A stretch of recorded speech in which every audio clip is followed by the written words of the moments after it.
Good afternoon, everybody. This is John Cole, also called Cybertail, coming back at you with all things chess.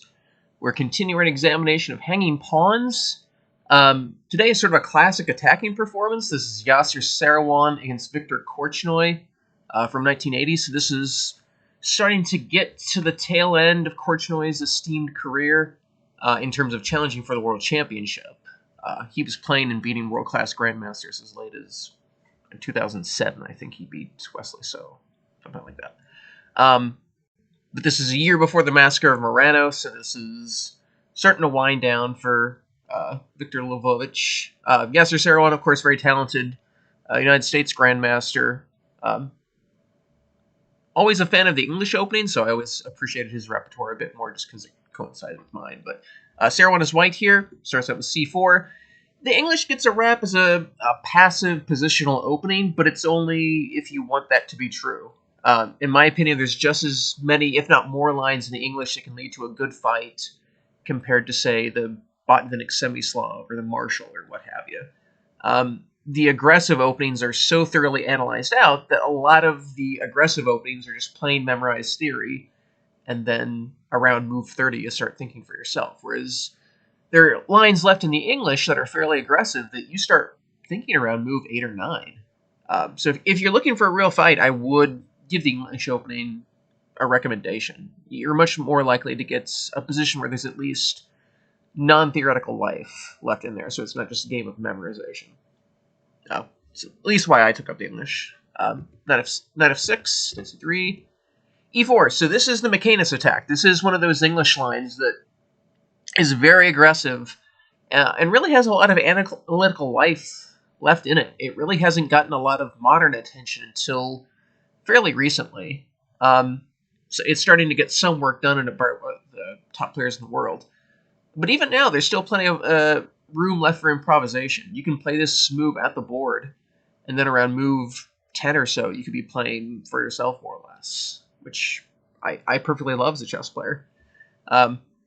There are two main moves for black. d5, this is the move we see in the game. That's the main move, in my opinion. The other move would be c5, and then the main approach for white is to play positional pawn sacrifice. This is very interesting, and it seems strange if you're not used to this sort of position, because it looks sort of like a time enough Sicilian, except white is missing, just flat out missing a pawn on e4.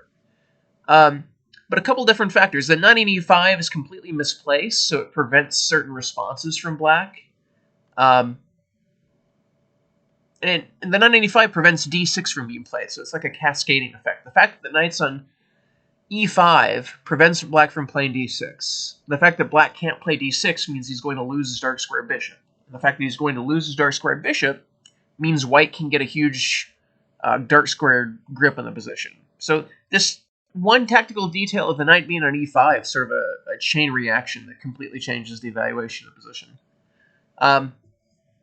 Main move is a6, just a demonstration. d6, and to show why the knight on e5 is completely misplaced, here c5. And this is the reason why d6 can't be played. Black has to play a6 here. And then this is a just humongous advantage for white. He's got the bishop pair. He's got that humongous pawn on d6. If black just takes, this is another chance to demonstrate the fact that knight on e5 is completely misplaced. If the queen takes, rook takes, the knight's being hit, knight c7 is being threatened. This is just completely lost for black. But if black defends the knight, and this is completely overwhelming. So this one tactical detail of the knight on e5 means that a6 is forced.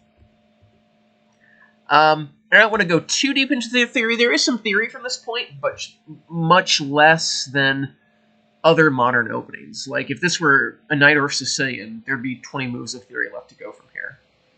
But this is a very complex position where white has at least full compensation. In my opinion, he's slightly better just because that dark squared bishop was so important. There's only one black pawn left on a dark square, so that means without that dark squared bishop, black doesn't really have any control over the dark squares. But But it's a good fight, and there's plenty of fight left to come.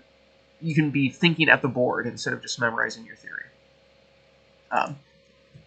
But instead, d5 was played, e5, d4. You can check the notes for another alternative. I don't want this to be a theory review, but knight f d7 is a potential move here, but d4 is the main move. bc, and here we get our hanging pawns. In my opinion, this is a little bit more favorable for whites than otherwise, because first off, black has yet to create a weakness of the hanging pawns. That pawn in c3 is completely reinforcing the pawn in d4, so black has to actually spend a little bit more time to create the hanging pawns. Also, the queen on f6 is just completely misplaced. It's hanging out there. Black's going to lose even more time in trying to get that queen back to an acceptable position. And that's time that white's going to be spending activating his pieces, looking for a kingside attack, all of which we see here in the game. Objectively, I think it might be balanced, but I think practically white has a much easier position, and these are incredibly fun positions to play as white. There are two main pawn breaks. c5 is played in the game. The other one is e5. And bishop g5. Development above all else. White's already got a nice lead in development. You can just sort of expound upon that. Bishop e2. Bishop e7. The old main move is d3, but after castles, the pawn can't take because boop, and the queen can't take, of course, because rook e1. But otherwise, white's just getting an even larger lead in development than otherwise, and that queen on e6 is going to have to move yet again. But bishop e7 is the main move here, and then I can just go ahead and take probably queen e7. Probably just move back. And this would be sort of a basic position for the e5 variation. I think white has a little bit of an edge. Some pieces have come off the board, which typically favors the side facing the hanging pawns. But this hanging pawn's a little bit different. There's no open c-file, so black can't generate any pressure against the c-pawn. So it's really only the d-pawn he can gain pressure against. But white can always just move that to d5. It's not an immobile target. Otherwise, these hanging pawns just control a nice bit of central space, and white can sort of build on it. So objectively, it might be fine, but I think practically this is a nice little position for white. But I do think e5 is better than c5. I think black scores pretty wretchedly in these c5 lines. Mainly because this light square bishop is yet to be resolved, whereas e5, the light square bishop can get out into the game. I would say that's the main factor. c5, knight f3, h6. If he doesn't prevent bishop g5, this is quite nice for white. And then that queen on f5 is going to have to waste yet another move after bishop d3. White's going to be using that to steam farther ahead in development and immobilize his pieces. That light square bishop truly is wretched. A lot of these positions just boil down to white more or less being up a piece practically, because there's no way to activate the light square bishop. But h6, that prevents bishop g5, which is probably the best move for black. Bishop d3, cd, cd. So let's assess this hanging pawn.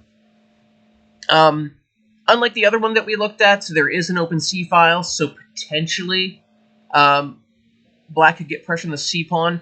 This particular hanging pawn, though, is, in my opinion, very, very favorable for white.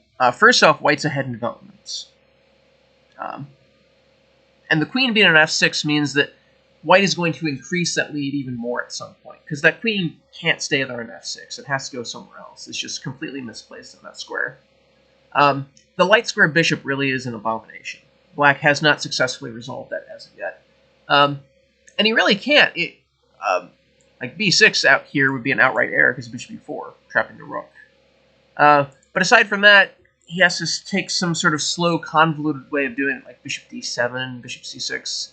And that's even more time spent in the position that white can respond by steaming ahead farther in development, developing an attack. And the results sort of back up this assessment. White scores incredibly well from this point. Bishop b4 check. This is the standard move.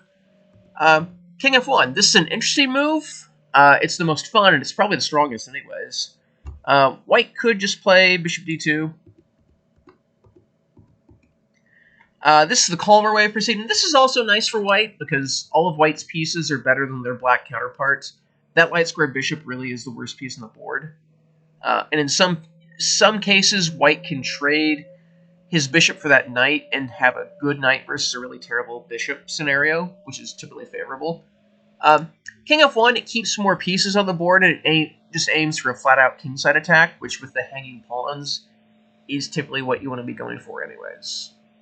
So I prefer Seirawan's choice to the calmer choice. When you have this sort of position, you want to be attacking thematically. Knight c6, not the best. Black needs to play bishop c3 here. It's pressuring the d-pawn, but he can't really capture it just yet. It's to make sure white can't place his bishop in that dangerous long diagonal. And now knight c6. And now bishop b2 is not an option for white. Or it is, but it would trade the pieces off. c6, bishop a3. And this is a pawn sacrifice. I think this is still better for white, because that bishop on a3 completely paralyzes black from castling. And the bishop on e4 is very well placed as well. Worst comes to worst, I think white's just going to retrieve his pawn on b7. He'll get his material back, and then white will just be slightly better. But I think this is better for black than in the game. After knight c6, bishop b2. Again, this is another situation where this is the ideal hanging pawn setup for the side with the hanging pawns. You want those bishops lined up behind the hanging pawns like that, because then you're perfectly set up for the d5 break to completely unleash those pieces. Bishop c5, of course, pawn can't take because queen x b2, so white just defends the d-pawn. Bishop b1's a little bit more accurate to dodge a knight b4. This is a small detail. Castle. Queen e3. Again, this is exactly the setup you want to go for with the hanging pawns. You want your bishop set up like that. You want that queen and bishop mating battery against h7, just like the isolated pawn, except it's even stronger because you have this also very strong bishop on b2 backing up the kingside attack. This is on the verge of decisive for white. This is a beautiful attacking mechanism. Rook d8, g6 would be incredibly dangerous.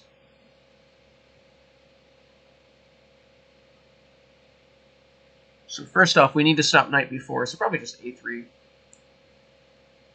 Rook d8. And then that weakness is just horrifying.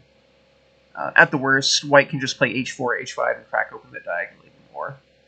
Rook d8, it just creates a square of luft for the black king, where the king can just sort of run away from the mating battery. Rook d1 defends the d-pawn. So now on knight b4 immediately, the queen can just come to h7, and then white's in time to save that incredibly strong light square bishop.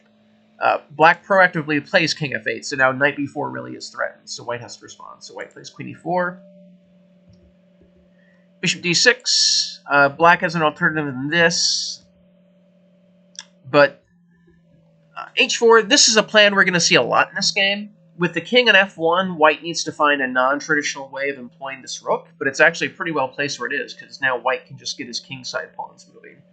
Next will be g4, g5, and there's not much that black can do to really stop it. So bishop d6, h4, same plan as the game. Queen f5.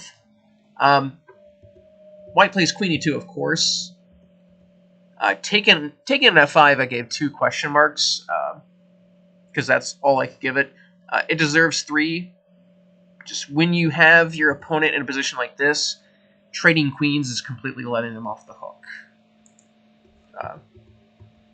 At best, white can get a position like this, and things are just completely dead equal and blockaded.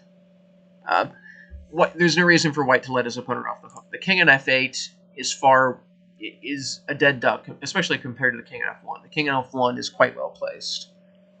Again, it comes down to development. White's pieces are perfectly developed and ready to attack the black king, those are black's pieces right there. The rook on a8, and especially the bishop on c8, those are placed horrendously. They're in no place at all to come close to an attack on the white king, or especially defend the black king.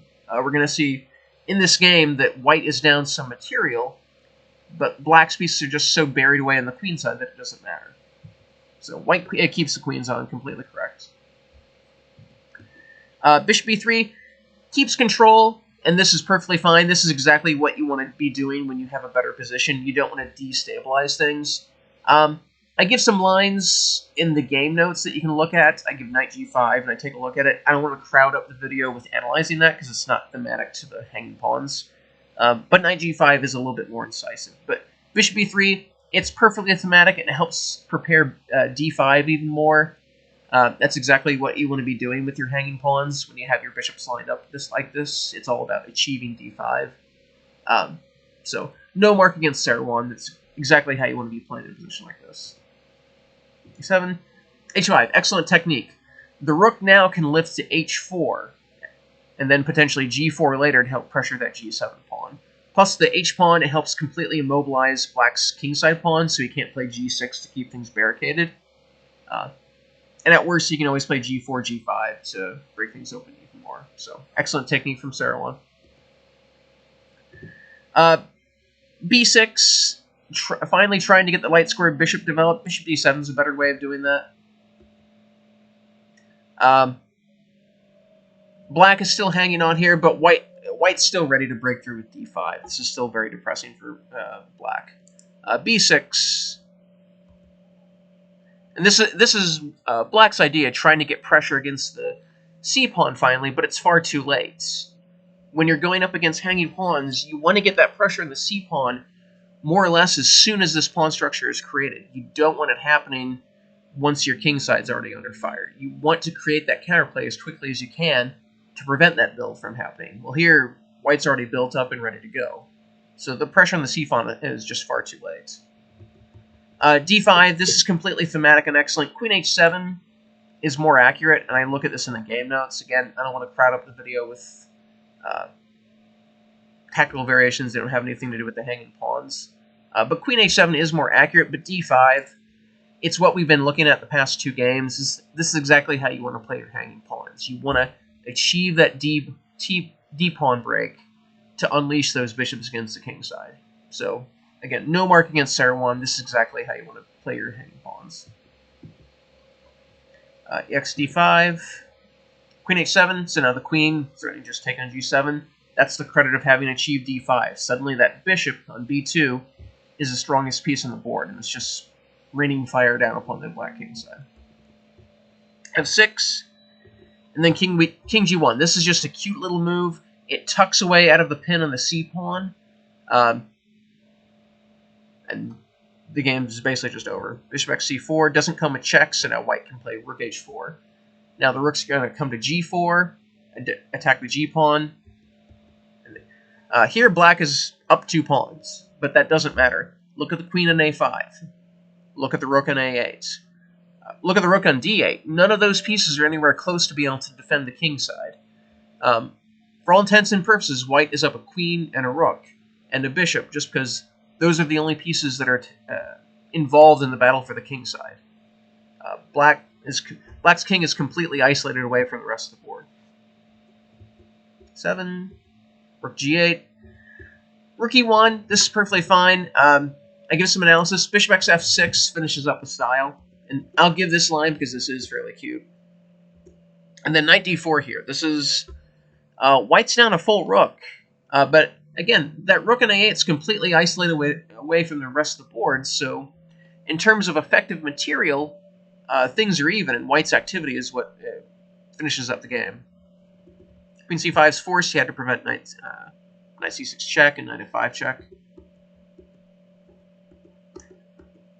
And then I'll give just this variation after knight d4. The black king is trapped, so black has to give this queen up. And then this is just easily winning for white. The move that Seirawan played, rook e1, this is exactly how you would play it. When you're winning, you don't want to go in for destabilizing, crazy tactical variations. You just want to get the ship into harbor. Rook e1 gets the ship into harbor, so no mark against Seirawan. e4. Should be 5. Rook d7. A little bit more accurate would be to take. b4 is cute, sort of nudges the queen. Then rook there, and then just rook xe5, and this is crushing. But here, Korchnoi gives up his queen, otherwise just knight xe5 check, and then rook xe5, and then the knight on e7 is going to drop. Korchnoi manages to limp on another 10 moves or so from this point. I'll just quickly show the rest of the moves, just for the sake of completion. And then Korchnoi finally resigned because a queen d5 check. That'll win the rook on a8. Excellent game from Seirawan. Really the key to this whole rigmarole.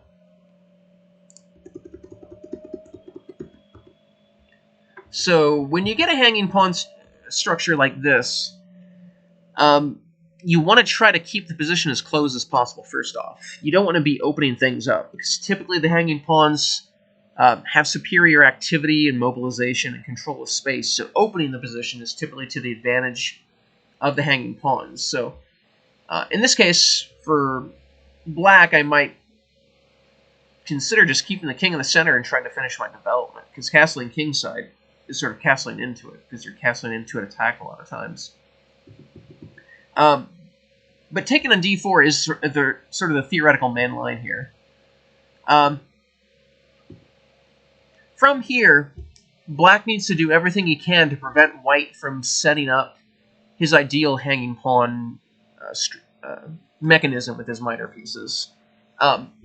With this hanging pawn, black has no hope of getting pressure on these two pawns quickly at all. That's the ideal with hanging pawns. If you transpose it to where your opponent has hanging pawns, ideally, you're getting pressure immediately. Failing that, if you're not able to get pressure against those hanging pawns, you want to at least try to stop his minor pieces from setting up ideally. So bishop c3 would be the best choice, because at least it stops that bishop from getting that incredibly favorable long diagonal. Whereas knight c6 basically forces white to make a good move. It forces that bishop onto that incredibly strong long diagonal. After this, the game's pretty much already lost. This is an ideal attacking mechanism for white. There really wasn't much black could do to hold up against this sort of attack, because all of white's pieces are just perfectly lined up against the black king side already. And then, with moves like h4 and g4 and g5, he can bring even more firepower to bear. It's hard to defend against this sort of pressure. And even a great player like Korchnoi, who was especially known for his defensive skill, wasn't able to hold this. And just because he started out so far behind the ball, white's pieces are just perfectly placed, especially for a hanging pawn structure. So this is really a game that was lost more or less out of the opening, because this is as favorable of a hanging pawn as you can get. And this is even with white not having the right to castle. But when you have hanging pawns, this is what I want you to take away from this game. This ideal attacking setup, the bishops lined up behind the hanging pawns, getting that mating battery. This is exactly how you want to be arranging your pieces. If you get this sort of setup with your hanging pawns every time, you will win a lot of beautiful attacking games, because this is exactly how you want to set things up. And even a great defender like Korchnoi was unable to hold up against this. So, pretty game. Go USA. We're going to continue our examination of hanging pawns. We're going to start looking at something not involving d5. I've gone over 3 d5 games because that is such the key break for these positions. We're going to look at a couple alternatives where the side with hanging pawns develops kingside pressure without achieving that key pawn break. But I wanted to make sure I emphasize that d5 break, because it is so often the engine for white in these, or for the hanging pawns in these sorts of positions. Until then, my name's John. I'll catch you later.